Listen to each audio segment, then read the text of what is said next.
నమస్కారం. డి న్యూస్కు స్వాగతం. నేను మీ శ్రీనివాస్. డి న్యూస్లో ముఖ్యాంశాలు. ఒంగోలు చేరుకున్న అటల్ మోదీ సుపరిపాలన యాత్రకు ఘన స్వాగతం. ఓల్డ్ బైపాస్లో మాజీ ప్రధాని వాజ్పేయి విగ్రహావిష్కరణ. దట్టమైన పొగమంచు కారణంగా ఢిల్లీ ఆగ్రా ఎక్స్ప్రెస్ రహదారిలో 7 బస్సులు 3 కార్లు ఒకదానికొకటి ఢీ. 4 మృతి, 25 మందికి తీవ్ర గాయాలు. మెప్మాలో జాయింట్ కలెక్టర్ ప్రత్యక్ష విచారణతో అవినీతి పనుల్లో వణుకు. అక్రమార్కులపై చర్యలకు బాధితులు డిమాండ్. దేశాభ్యున్నతికి స్ఫూర్తి, ప్రేరణ మాజీ ప్రధాని భారతరత్న అటల్ బిహారీ వాజ్పేయి అని బీజేపీ రాష్ట్ర అధ్యక్షుడు పిఎన్వి మాధవ్ కొనియాడారు. మాజీ ప్రధాని అటల్ బిహారీ వాజ్పేయి విగ్రహావిష్కరణ ఒంగోలు దక్షిణ బైపాస్ వెంగముక్కలపాలెం రోడ్డు జంక్షన్లో ఘనంగా జరిగింది. అటల్ మోదీ సుపరిపాలనా యాత్ర ఒంగోలు చేరిన సందర్భంగా ఈ కార్యక్రమాన్ని నిర్వహించారు. వాజ్పేయి కలల సాకారం చేసిన మహోన్నత నేత ప్రధాని నరేంద్ర మోడీ అని మాధవ్ అన్నారు. దేశం కోసం అనేక సంస్కరణలు చేసిన వాజ్పేయి భారత ప్రజల గుండెల్లో చిరస్మరణీయుడని అన్నారు. కేంద్ర సహకారంతో రాష్ట్రంలోని కూటమి ప్రభుత్వం అద్భుతమైన పాలన సాగిస్తుందని, భవిష్యత్తులోనూ కొనసాగుతుందని చెప్పారు. విలువలతో కూడిన రాజకీయం చేయడంతో పాటు ఉత్తమ పార్లమెంటేరియన్గా అవార్డు పొందిన మహనీయుడు వాజ్పేయి అని, ఆయన స్మృతిగా ఒంగోలులో విగ్రహం ఏర్పాటు చేయడం శుభపరిణామని సాంఘిక సంక్షేమ శాఖ మంత్రి డాక్టర్ డోలా శ్రీ బాలవీరాంజనేయ స్వామి అన్నారు. ఎన్డీఏ భాగస్వామ్య పక్షాల పాలనలో అటు కేంద్రం ఇటు రాష్ట్రంలోనూ పూర్తి స్థాయిలో ప్రజలకు సేవలు అందుతున్నాయని పేర్కొన్నారు. టెలికమ్యూనికేషన్, రక్షణ రంగం రాష్ట్రాలకు ఇచ్చిన హక్కుల విషయంలో వాజ్పేయి అనేక సంస్కరణలు తెచ్చారని అన్నారు. స్వర్ణ చతుర్భుజి పేరిట ఆనాడు జాతీయ రహదారుల విస్తరణకు శ్రీకారం చుట్టారని అన్నారు. ఒంగోలులో మాజీ ప్రధాని అటల్ బిహారీ వాజ్పేయి విగ్రహం ఏర్పాటు చేయడం ఎంతో అభినందనీయమని, ఈ ప్రాంతానికి వాజ్పేయి సర్కిల్గా నామకరణం చేస్తూ కార్పొరేషన్లో తీర్మానం చేయనున్నట్లు ఎమ్మెల్యే దామచర్ల జనార్దన్ అన్నారు. ఎమ్మెల్యేలు బిఎన్ విజయ్ కుమార్, ఉగ్ర నరసింహారెడ్డి, కందుల నారాయణ రెడ్డి, 20 సూత్రాల అమలు committee chairman Lanka Dinakar, OUDA chairman Shekhar Yad, TDP జిల్లా అధ్యక్షుడు doctor Nukasani Balaji, maritime board chairman Damacharla Satya, మాజీ ఎమ్మెల్యే దారా సాంబయ్య, జిల్లా అధ్యక్షుడు సెగ్గం శ్రీనివాసరావు, బీజేపీ నాయకులు యామిని శర్మ, కృష్ణారెడ్డి, శివారెడ్డి, యోగ యాదవ్, బొద్దులూరి ఆంజనేయులు తదితరులు పాల్గొన్నారు. శాంతి కోపోవటం అందరూ మన మీద ఎందుకు దాడి చేయాలనుకుంటారు? మన అందరితో స్నేహ సంబంధాలు ఉన్నాయన్నారు నెహ్రూ గారు. లేదు లేదు, ఎవరైతే నువ్వు స్నేహితులు అనుకున్నారో నీపైన దాడి చేశారో, ఇప్పటికే ఆక్రమణ చేశారు, త్వరలో నీపైన దాడి చేస్తారు. భారతదేశం అణు బాంబు కావాలి, వి వాంట్ యాటమ్ బాంబ్ అని చెప్పి పెద్ద ఎత్తున పార్లమెంట్ లో మాట్లాడటంతో పాటు దేశవ్యాప్తంగా భారతీయ జనసంఘ సభ్యులతో పెద్ద ఎత్తున ఉద్యమం చేయడం జరిగింది.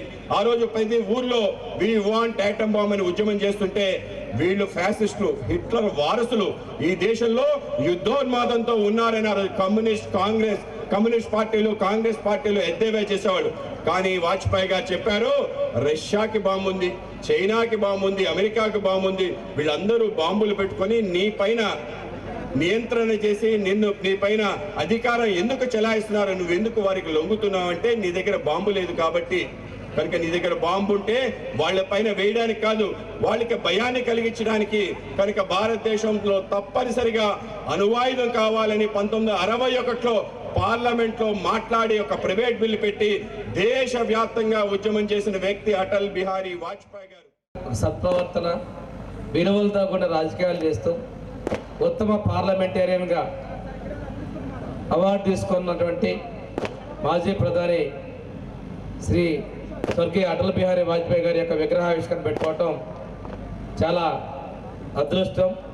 ఎందుకంటే ఇందాక జనార్దన్ గారు చెప్పారు, ఒక వ్యక్తిని చూస్తే వారు చేసినటువంటి పనుల ద్వారా వాటిని మనం ఆదర్శంగా తీసుకునే విధంగా ముందుకెళ్ళాలని స్ఫూర్తి కలిగించేటువంటి విగ్రహాలలో ఉన్నటువంటిలో ఈ విగ్రహం కూడా ఒక మంచిదని చెప్పేసి తెలియజేసుకుంటూ, మన ప్రత్యేకించి ఇది ఏదైతే మన రాష్ట్ర బీజేపీ అధ్యక్షులు చెప్పేటటువంటి అటల్ మోడీ సుపరిపాలన యాత్ర, అటల్ ఆశయం మోదీ సాధ్యమైనటువంటి ఈ యాత్ర గురించి ముఖ్యమంత్రి చంద్రబాబు నాయుడు గారు, అదేవిధంగా బీజేపీ జనసేన నాయకులందరూ కూడా టెలికాన్ఫరెన్స్ తీసుకున్నప్పుడు కూడా వారికి ఉన్నటువంటి అనుబంధాలు కూడా ఆ వాజ్పేయి గారి గురించి చంద్రబాబు నాయుడు గారు అందరూ నాయకులతో కూడా చాలా షేర్ చేసుకోవడం జరిగింది.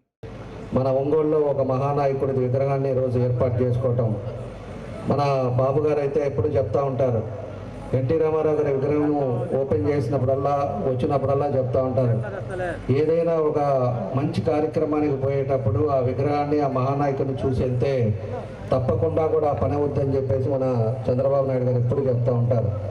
అలానే ఈరోజు వాజ్పేయి గారిది ఈరోజు ఇక్కడ పెట్టుకోవటం, వాజ్పేయి గారిది ఎప్పుడు కూడా అలాంటి వ్యక్తులు కూడా మనం ఏదైనా కూడా చూసుకోగలిగితే తప్పకుండా కూడా మంచి జరుగుతుందని చెప్పి కూడా మీకు ఈ సందర్భంగా నేను తెలియజేస్తున్నాను. ఈరోజు ఒకసారి చూసుకుంటే మన దేశ చరిత్రలోనే ఒక అత్యంత విషమైన రోజు 25వ తారీఖు ఆయన జన్మదినం రోజు. ఆయన జన్మదిన సందర్భంగా ఈరోజు ఈ సుపరిపాలన దినోత్సవంగా మనకి ప్రకటించటం, మన రాష్ట్రంలోనే కాకుండా దేశమంతా కూడా వాజ్పేయిని గుర్తుపెట్టుకునే విధంగా ఈరోజు అనేక కార్యక్రమాలు జరుగుతున్నాయని చెప్పి కూడా మేము తెలియజేస్తాం. 1000 బావుల్లో పనిచేసి ఎంతో సుందరమైనటువంటి ఈ యొక్క కట్టుబడిని చేయడం జరిగింది. దాదాపుగా ఇప్పటి వరకు మా రాష్ట్ర అధ్యక్షుడు మాధవన్ గారి పర్యటనలో ఇదే గొప్పగా ఉందని చెప్పేసి వారు వెంబడి వస్తున్నటువంటి వారు చాలా మంది చెప్పడం జరిగింది. ఆ యొక్క అవకాశాన్ని మాకు ఇచ్చిన సందర్భంలో రామచల్ల జనార్దన్ గారికి మరి మా యొక్క హృదయపూర్వక కృతజ్ఞతలు తెలియజేసుకుంటూ, దట్టమైన పొగమంచు కారణంగా ఉత్తరప్రదేశ్లోని ఢిల్లీ ఆగ్రా ఎక్స్ప్రెస్ రహదారిపై తెల్లవారుజామున ఘోర ప్రమాదం చోటు చేసుకుంది. పొగమంచులో దారి కనిపించగా 7 బస్సులు 3 కార్లు ఒకదానికొకటి ఢీకొన్న క్రమంలో మంటలు చెలరేగాయి. ఈ ప్రమాదంలో 4 మృతి చెందగా గాయపడిన 25 మందిని ఆసుపత్రికి తరలించారు. దట్టమైన పొగమంచు కారణంగా ఈ ప్రమాదం జరిగినట్లు పోలీసు సూపరింటెండెంట్ శ్లోక్ కుమార్ తెలిపారు. ప్రమాదంలో భారీగా చెలరేగిన మంటలతో బస్సులు, కార్లు నిమిషాల్లోనే దగ్ధమయ్యాయని అన్నారు. మంటల్లో చిక్కుకున్న ప్రయాణికులు ప్రాణ భయంతో పరుగులు తీశారు. స్థానికుల సమాచారంతో అగ్నిమాపక దళాలు, పోలీసు బృందాలు, అంబులెన్సులు సంఘటనా స్థలానికి చేరుకుని మంటలు అదుపు చేసే ప్రయత్నాలు మొదలుపెట్టారు. గాయపడిన 25 మందిలో పలువురి పరిస్థితి విషమంగా ఉన్నట్టు తెలుస్తుంది. ఈ ప్రమాదంతో ఢిల్లీ ఆగ్రా ఎక్స్ప్రెస్ హైవేపై ట్రాఫిక్ స్తంభించడంతో అధికారులు శిథిలాలను తొలగించి ట్రాఫిక్ పునరుద్ధరణకు చర్యలు చేపట్టారు.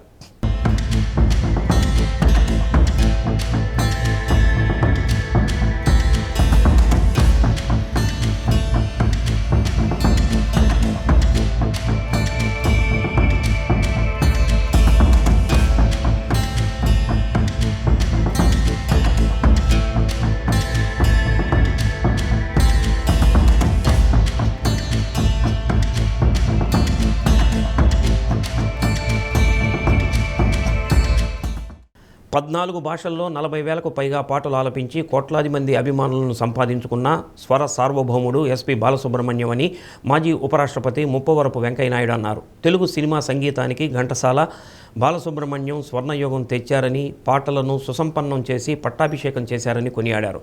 కళాత్మకమైన ఆత్మకు గానగంధర్వుడిగా కొలిచే అభిమానుల ప్రేమకు బాలసుబ్రహ్మణ్యం విగ్రహం నిత్యం చిహ్నంగా అభివర్ణించారు. తెలంగాణ ప్రభుత్వం సాంస్కృతిక శాఖ, the music group cultural association సంయుక్త ఆధ్వర్యంలో హైదరాబాద్ రవీంద్ర భారతి ప్రాంగణంలో ఏర్పాటు చేసిన సుస్వర గాన సంపన్నుడు శ్రీపతి పండితారాధ్యుల బాలసుబ్రహ్మణ్యం విగ్రహాన్ని వెంకయ్యనాయుడు ఆవిష్కరించారు. బాలు సతీమణి సావిత్రి, కుమారుడు చరణ్, కుమార్తె పల్లవి, సోదరీమణులు శైలజ, వసంత, శుభలేఖ సుధాకర్, ప్రదీప్, బాలు బాల్య స్నేహితుడు మురళి, కేంద్ర మంత్రి మాజీ గవర్నర్ బండారు దత్తాత్రేయ, తెలంగాణ రాష్ట్ర మంత్రి దుద్దిళ్ల శ్రీధర్బాబు, తెలంగాణ బీజేపీ అధ్యక్షుడు రామచంద్రరావు, శాంతా బయోటెక్స్ చైర్మన్ వరప్రసాద్ రెడ్డి, రామోజీ సంస్థల CEO Kiran, ETV CEO Bapineedu, Balu అభిమానులు పాల్గొన్నారు. బాలు కాంస్య విగ్రహ రూపశిల్పి వడయార్ను ఘనంగా సత్కరించారు. గారు పాటలు ఎంత గొప్పగా పాడతారో, ఎంత సరదా మనిషో కూడా మీ అందరికీ. మాకు స్వరాభిషేకం షూటింగ్లో అవి జరిగేటప్పుడు రైట్ మూమెంట్స్ అన్నీ కూడా చిరస్మరణీయమే. ఇలాంటి ఎన్నో వారికి మరొకసారి హృదయపూర్వకమైనటువంటి ధన్యవాదాలని తెలియజెప్తూ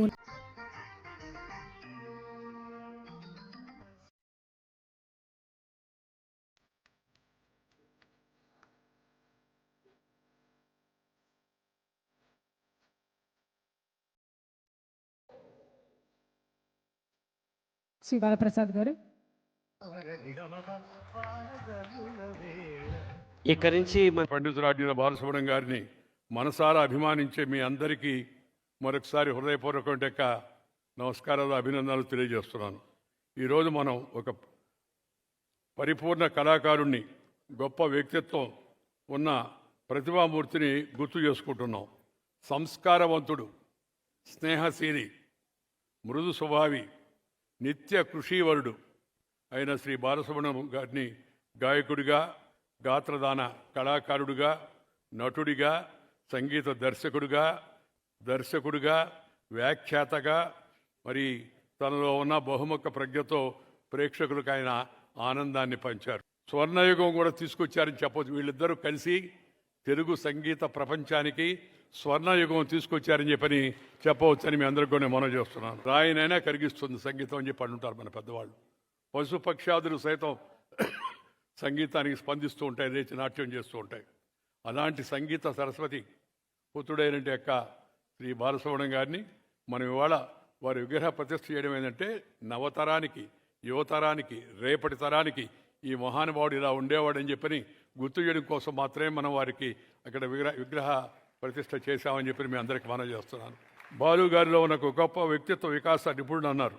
పాడుతా తీయగా వంటి కార్యక్రమాల్లో చిన్నారులను ఆయన ప్రోత్సహించే తీరు, వారికి జీవిత సత్యాలను బోధించే తీరు, సరైన పద్ధతిలో వాళ్ళు పాట పాడే విధంగా వాళ్ళకి మంచిగా ఓర్పుతో, నేర్పుతో, కావాల్సిన మార్పుతో, చేయాల్సిన చేర్పుతో, అవసరమైన కూర్పుతో పిల్లలను అద్భుతంగా తయారు చేసి మనకు కొత్త తరాన్ని సంగీత విద్వాంసులుగా తయారు చేసే అవకాశం మనకు కనిపించాడని చెప్పని సందర్భంగా మనం చేస్తాను.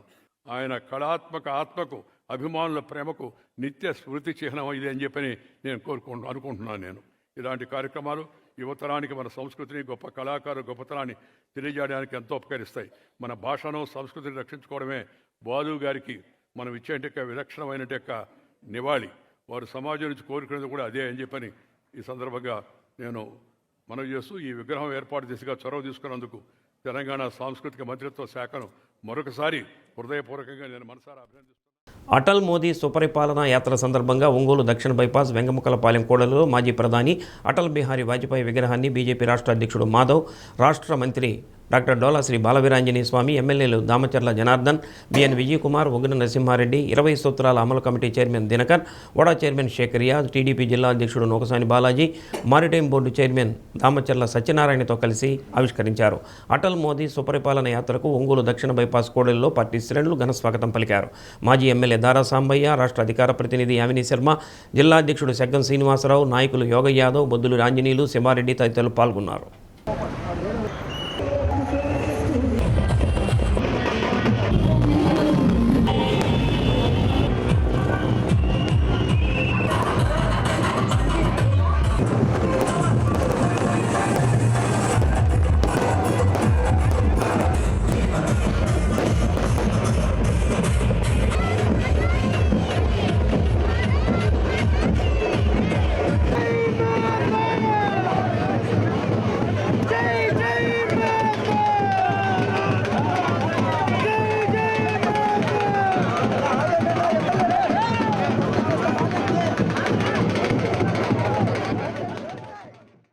మెప్మాలో జరిగిన భారీ అవినీతి అక్రమాలపై జిల్లా సంయుక్త కలెక్టర్ గోపాలకృష్ణ క్షేత్రస్థాయి నుంచి చేపట్టిన విచారణతో అందులో భాగస్వాములైన ఉద్యోగుల్లో వణుకు మొదలైంది.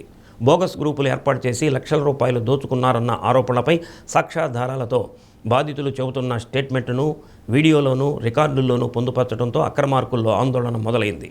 కంచే చేను మేస్తే అన్న రీతిలో లక్షలాది రూపాయల ప్రజాధనాన్ని జీతాలుగా తీసుకుంటూ క్రింది స్థాయి సిబ్బంది నుంచి పీడీ స్థాయి వరకు అందరూ ఈ అవినీతి భాగవతంలో భాగస్వాములు కావడం విచారణలో బయటపడటంతో ఏమి చేయాలో తెలియని దిక్కుతోచని స్థితిలో పడ్డారు. ప్రధానంగా మెప్మా పీడీగా ఉన్న శ్రీహరి ఓ రాష్ట్ర మంత్రి అండ చూసుకొని అవినీతి అక్రమాల్లో ఉదాసీన వైఖరి అవలంబిస్తూ బాధితులపైనే కోప్పడటం, సమాచారాన్ని దాటవేయటం, ఉద్దేశపూర్వకంగా ఈ అవినీతి విషయమై కాలయాపన చేయటంపై తీవ్ర విమర్శలు వెల్లువెత్తుతున్నాయి. బాధ్యతలు చేపట్టినప్పటి నుంచి సంస్థకు ఆదాయం వచ్చే పనులు పక్కన పెట్టి తన జేబులు నింపే ఆదాయ వనరులపై దృష్టి సారించి కొద్ది కాలంలోనే కుబేర స్థాయికి ఎదిగాడన్న ఆరోపణలు ఉన్నాయి. అవినీతికి పాల్పడిన వారి వద్ద నుండి డబ్బులు వసూలు చేసి నీకేమీ ఇబ్బంది ఉండదు, అన్నీ నేను చూసుకుంటానని చెప్పాడని సమాచారం. జాయింట్ కలెక్టర్ గోపాలకృష్ణ నిన్న క్షేత్రస్థాయి విచారణ సమయంలో మెప్మాపీడి శ్రీహరి వ్యవహరించిన తీరుపై జేసీ తీవ్ర ఆగ్రహం వ్యక్తం చేశారు. అవినీతి ఆరోపణలు ఎదుర్కొంటున్న ఆర్పీ వద్ద నుంచి లక్షల రూపాయలు తీసుకున్న ఆయనపై సదరు ఆర్పీ జాయింట్ కలెక్టర్కు ఫిర్యాదు చేసేందుకు సిద్ధమయ్యారు.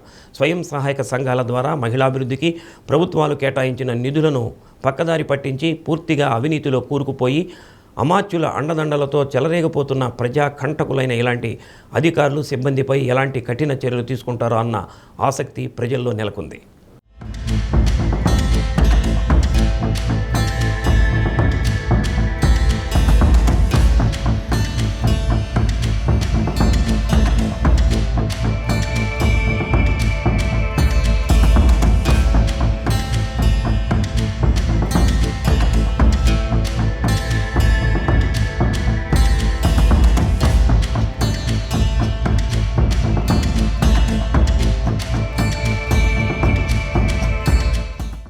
ఎర్రగొండపాలెం మండలం వెంకటాద్రిపాలెంలో 2 కోట్ల రూపాయల అంచనాతో చేపట్టిన అభివృద్ధి పనులకు టీడీపీ ఇన్ఛార్జ్ గూడూరి ఎరిక్షన్ బాబు శంకుస్థాపన చేశారు.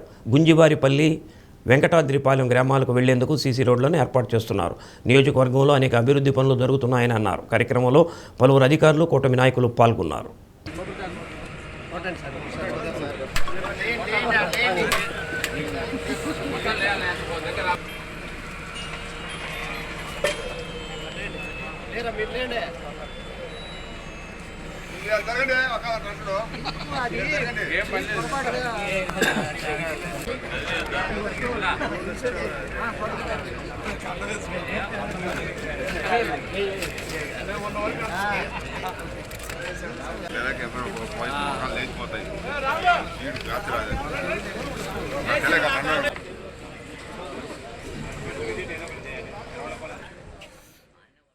హిందూ సనాతన బోర్డు ఏర్పాటు చేయాలని సాధు సంత్ పరిషత్ అధ్యక్షుడు త్రిపుర భైరవేశ్వరానంద స్వామి కోరారు. త్రిపురాంతకం బాల త్రిపుర సుందరీదేవి ఆలయం వద్ద KKK ట్రస్ట్లో సనాతన బోర్డు సాధన డిమాండ్తో ఏర్పాటు చేసిన కార్యక్రమానికి వివిధ రాష్ట్రాల నుంచి సుమారు 200 మంది స్వామీజీలు, మఠాధిపతులు, మాతాజీలు హాజరయ్యారు. స్వామీజీలకు, సాధు సంతులకు దేవాలయాల్లో ఉచిత దర్శనం కల్పించాలని కోరారు. కూటమి ప్రభుత్వం అధికారంలోకి రాగానే సనాతన బోర్డు ఏర్పాటు చేస్తామని డిప్యూటీ సీఎం పవన్ కళ్యాణ్ ఇచ్చిన హామీని అమలు చేయాలని డిమాండ్ చేశారు. దేశంలో ఇతర మతాలకు ఎలాంటి ప్రాధాన్యత కల్పిస్తున్నారో అదే ప్రాధాన్యత హిందూ సమాజానికి కల్పించాలని అన్నారు. ఈ కార్యక్రమంలో పూజ్య బెనారస్ స్వామీజీ, కృష్ణ చాముండేశ్వర మహర్షి స్వామీజీ, శ్రీశైలం శివరుద్ర మౌన స్వామీజీ, అరుణాచలం రుద్రాక్ష స్వామీజీ, మంగళగిరి గౌడీయ మఠం పీఠాధిపతి భక్తి సుందర్ మంగళ మహారాజ్ స్వామీజీ, అన్నమయ్య పీఠాధిపతి విజయశంకర్ స్వామీజీ, మాతాజీలు, సాధు సంతులు, త్రిపురాంతక క్షేత్ర పరిరక్షణ విభాగం కార్యకర్తలు, సభ్యులు పాల్గొన్నారు.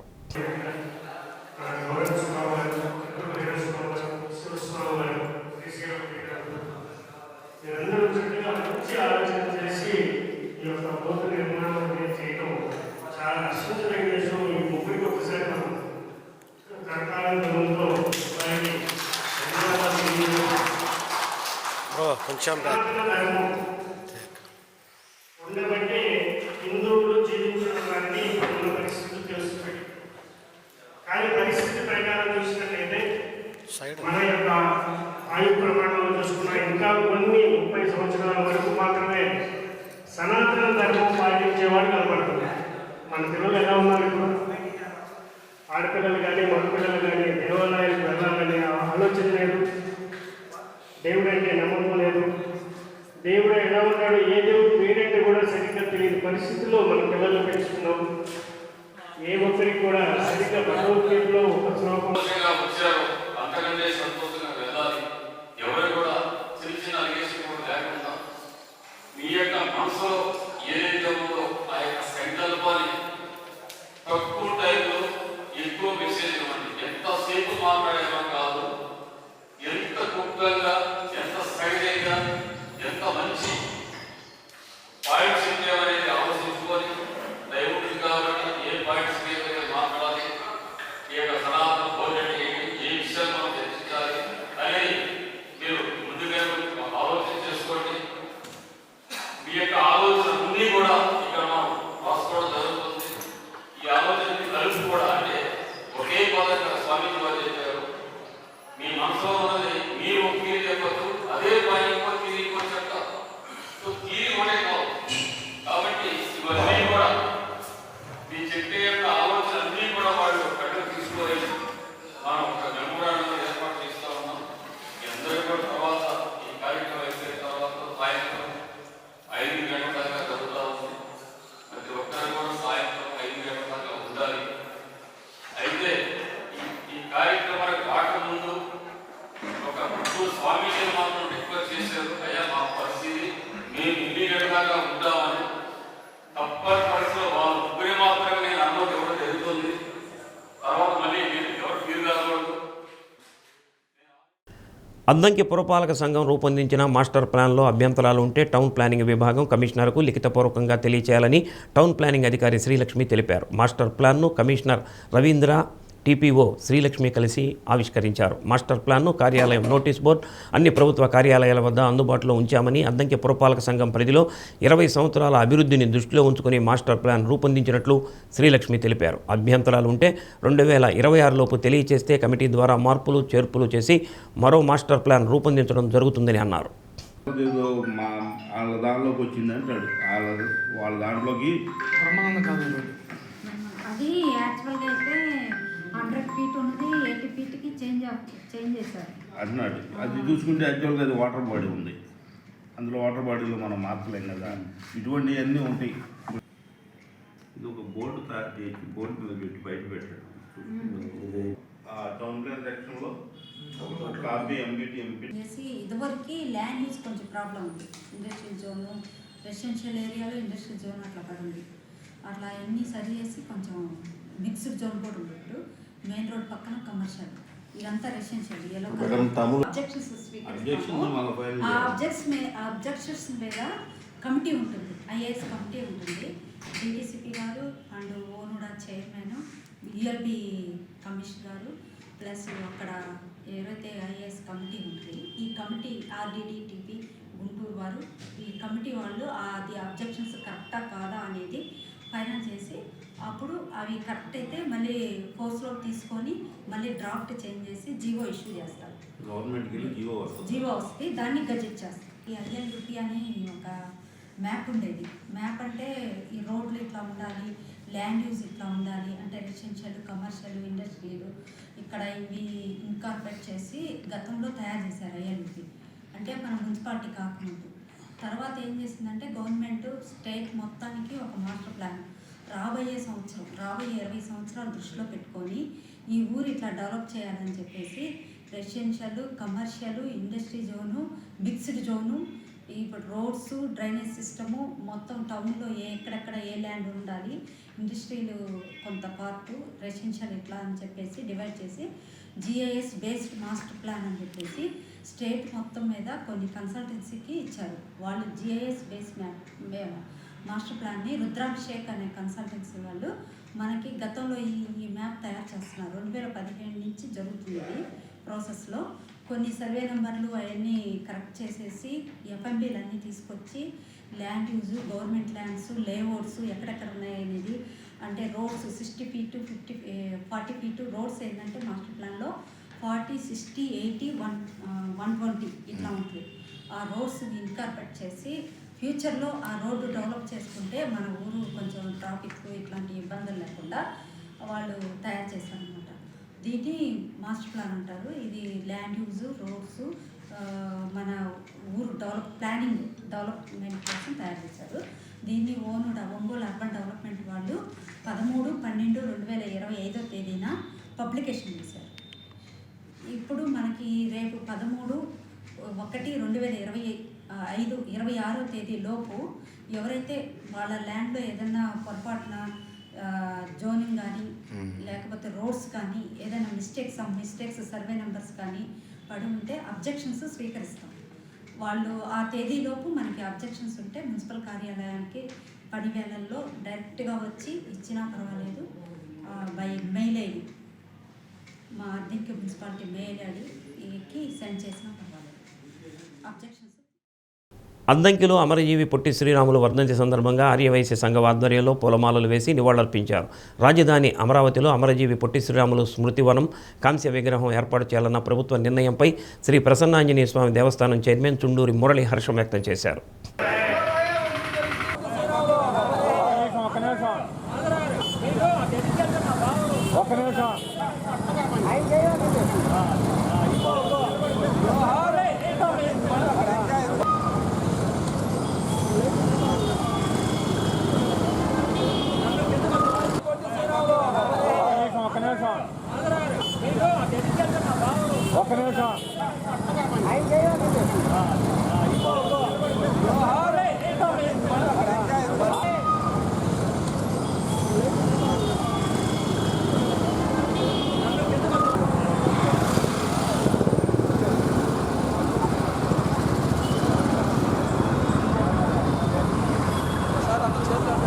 జోహార్ అమర్జీవి, జోహార్ అమర్జీవి పొట్టి శ్రీరాములు గారు. జై శ్రీరామ్. అందరికీ నమస్కారం. ఈరోజు పొట్టి శ్రీరాములు గారి వర్ధంతి సందర్భంగా పొట్టి శ్రీరాములు గారికి విగ్రహానికి దండలేసి అందరూ నివాళులు అర్పించడం జరిగింది. ఈ కార్యక్రమంలో విచ్చేసిన అందరికీ చాలా ధన్యవాదాలు, నమస్కారం. ఈ పొట్టి శ్రీరాములు గారు 1951లో జన్మించారు. అతను 51 సంవత్సరాలు జీవించి 56 రోజులు నిరాహార చేసి స్వాతంత్ర్యం కోసం అమర నిరాహార చేసి చనిపోయాడు. అలాంటి మహానుభావుడికి మనం నివాళులు అర్పించడం చాలా సంతోషకర విషయం. ఇలాంటి మహానుభావుడి కోసం మన రాష్ట్ర ప్రభుత్వం కూడా 56 అడుగుల విగ్రహం కూడా ఏర్పాటు చేశారు. అది మన ఆర్యవైశ్య కార్పొరేషన్ చైర్మన్ అయిన డూండి రాకేష్ గారి ఆధ్వర్యంలో ఈ విగ్రహం ఏర్పాటు చేస్తున్నారు. అది కూడా అమరావతిలో మార్చి 2026 కల్లా ఓపెనింగ్ చేస్తామని చెప్పి కూడా తెలియపరిచారు. మన 50 మంది ఆదివాసులు కూడా విగ్రహం కాడికి పోయి నివాళులర్పించి ఆ కార్యక్రమాన్ని కూడా అందరూ సద్వినియోగం చేసుకుని నివాళులర్పించవలసిందిగా కోరడమైంది. అద్దంకి సర్కిల్ ఇన్స్పెక్టర్ సుబ్బరాజు ఆధ్వర్యంలో కలవకూరు రహదారిలో వాహన తనిఖీలు చేసి హెల్మెట్, సీట్ బెల్ట్ ధరించడం వల్ల కలిగే ఉపయోగాలను వాహనదారులకు వివరించారు. రహదారి భద్రతా నియమాలు పాటిస్తే మీ ప్రాణాలతో పాటు తోటివారి ప్రాణాలకు కూడా ఇబ్బంది లేకుండా ఉంటుందని అన్నారు. అద్దంకి పరిసర ప్రాంతాల్లో ఇటీవల దొంగతనాలు ఎక్కువయ్యాయని, నివారణకు సీసీ కెమెరాలు ఏర్పాటు చేసి అనుమానిత వ్యక్తుల సమాచారం పోలీసులకు తెలియచేయాలని కోరారు.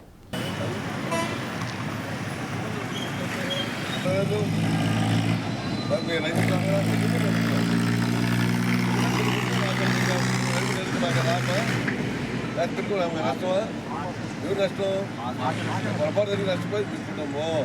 మా బాధ్యత రూపుల బాధ్యత కనుక ప్రజలకు శ్రేయస్ కోరాలిగా బాధ్యత.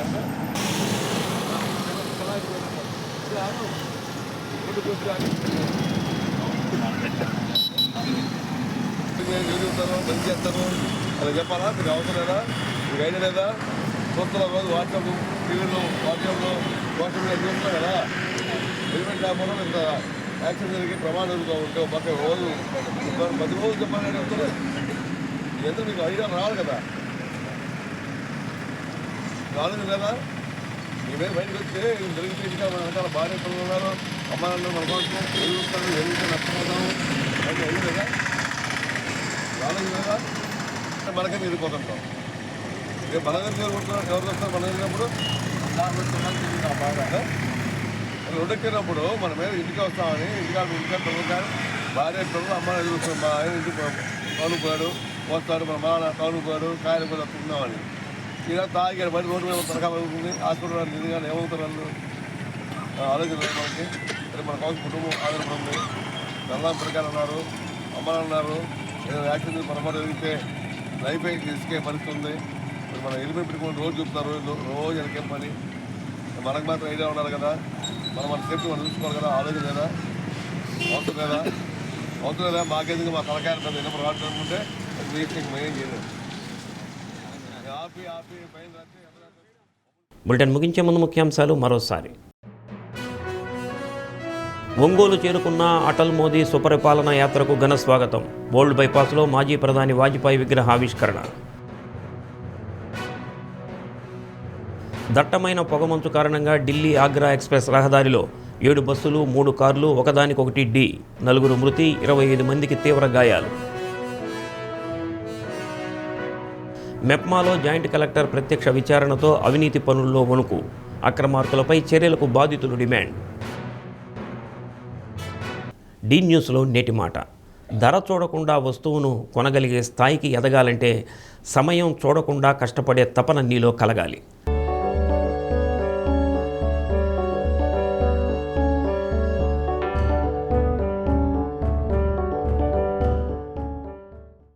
డి న్యూస్ ఇంతటితో సమాప్తం. నమస్కారం.